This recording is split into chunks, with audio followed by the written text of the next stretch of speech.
Welcome to our channel. তো অনেক দিন আমাদের চ্যানেলে ব্লগ আসেনি, তো এবার থেকে নতুন অনেক সুন্দর ব্লগ আসতে চলেছে আমাদের চ্যানেলে। তো স্টে টিউন। আজকে কোন জায়গায় এসেছি সেটা এবার দেখাবো। চলুন আগে সেই জায়গায় প্রবেশ করি। আমি এই মুহূর্তে দাঁড়িয়ে আছি স্বামীনারায়ণজী মন্দিরে। তো এই মন্দিরটি কলকাতার বেশ পপুলার একটি মন্দির। কোথায় কিভাবে এই মন্দিরে আসতে হয় সেই সমস্ত তথ্য নিয়ে আজকের আমাদের এই ভিডিও। স্বামীনারায়ণ মন্দির হলো মূলত একটি হিন্দু মন্দির। প্রায় 200 একর জমি নিয়ে দক্ষিণ কলকাতায় এই মন্দিরটি অবস্থিত। কলকাতায় এক টুকরো গুজরাটের অনুভূতি পেতে চলে আসতে হবে স্বামীনারায়ণ মন্দিরে। 2014 সালে আনুষ্ঠানিক পূজা অর্চনার মধ্যে দিয়ে সর্বসাধারণের জন্য উন্মুক্ত করা হয়েছিল এই মন্দির। কথিত আছে যে ভগবান স্বামীনারায়ণ একসময় নীলকান্ত বর্ণী রূপে বঙ্গোপসাগর দ্বীপে হিন্দুদের তীর্থভূমি কপিল মুনির আশ্রমের দর্শনের জন্য এই স্থান অতিক্রম করেন। বেশ পরিষ্কার পরিচ্ছন্ন সাজানো গোছানো এক টুকরো গুজরাট। তবে মন্দিরের ভিতরে কোনো ফটোগ্রাফি বা ভিডিওগ্রাফি অ্যালাউ নেই। মন্দিরের ভিতরের অংশ বিশেষভাবে আমাদেরকে মুগ্ধ করে তুলেছে।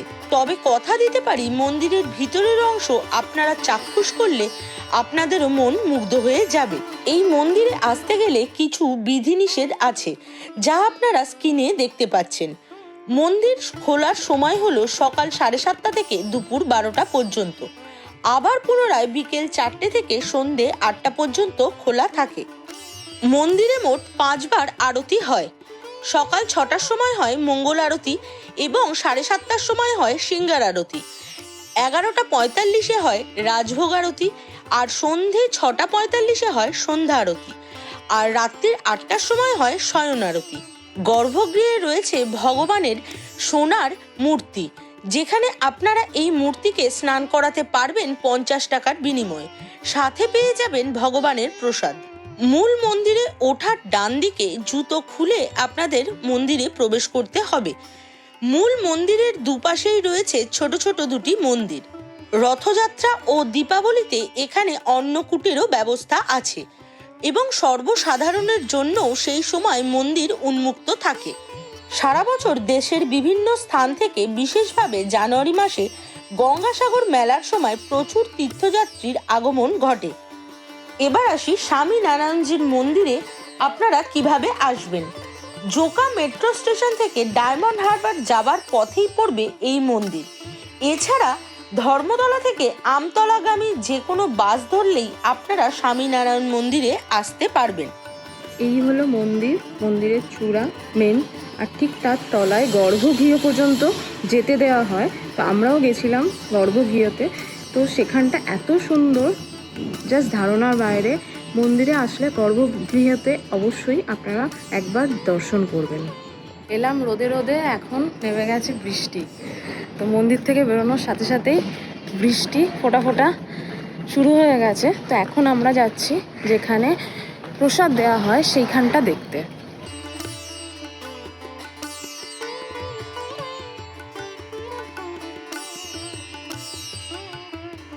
মন্দির থেকে বেরোতে গিয়ে একটা অঘটন ঘটলো। সেটা হচ্ছে হাত থেকে ফোনটা গেল পড়ে, জল পড়েছে, পা স্লিপ কেটে নিজেও পড়লাম, ফোনটাও ফেললাম। ফোনটার এখন প্রোটেক্টরটা চেঞ্জ করা মাস্ট ইম্পর্টেন্ট, আগে ওটা চেঞ্জ করি।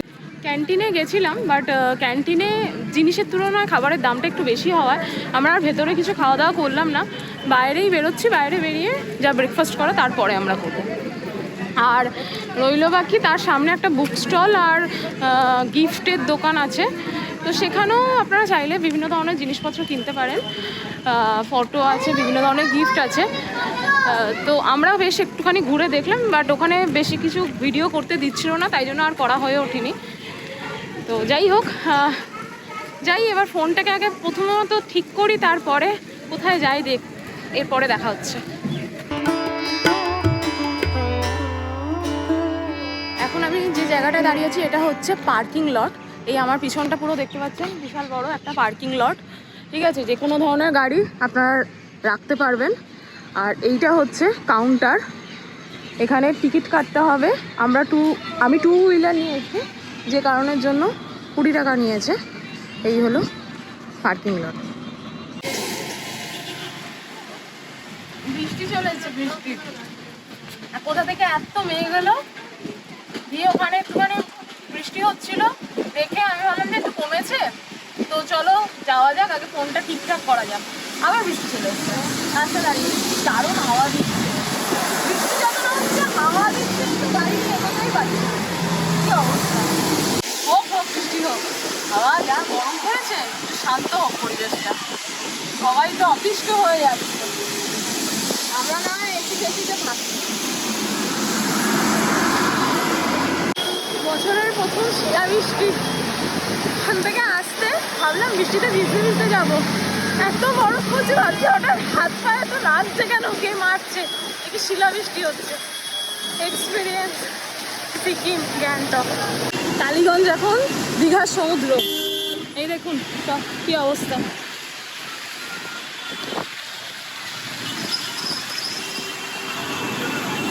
মারাত্মক ঠান্ডা লাগছে এখন এই মুহূর্তে। সমস্ত কাজ আমরা পণ্ড করে বাড়ির দিকে রওনা দিচ্ছি।